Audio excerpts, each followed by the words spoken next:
The headlines haven't been kind to Donald Trump today. He's been ridiculed, cast as a clown, likened to a Nazi, and even depicted beheading the Statue of Liberty. None of this will trouble him one bit.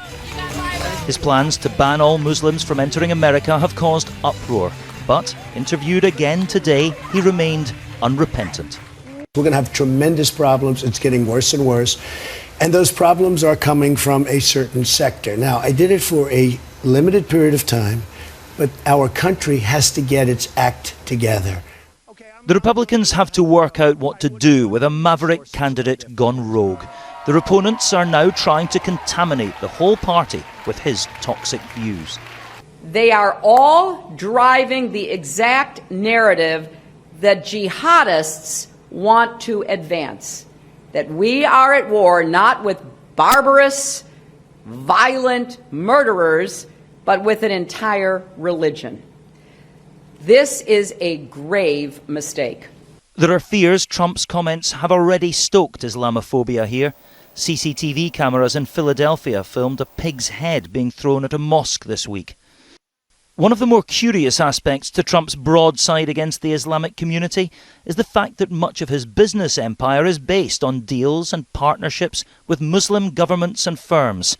That hasn't stopped him making outlandish claims against followers of the religion in the past. And I watched in Jersey City, New Jersey, where thousands and thousands of people were cheering as that building was coming down. Those claims, of course, have never been backed up. But nor have they damaged his support. Even in Jersey City, Trump is the one man everyone's talking about. I would never trust him to be president.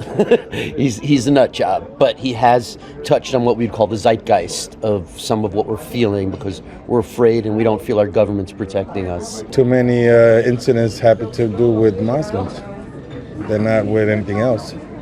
So he's right? Yeah, I would think. I think it's a little outrageous because a lot of us were born here in this country, such as myself, and I come from a Palestinian background, so it's just, I find them outrageous. Unsavoury or not, there are some who feel Trump's presence has energised this campaign and brought a whole new audience into politics. What Donald Trump has done, whether he wins, the ultimate nomination or gets to the White House, is he's changed politics as usual in the United States.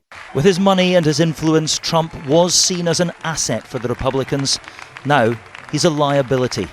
And his party faces the unenviable task of attempting to keep him under control. Martin Geisler, News at 10, New Jersey.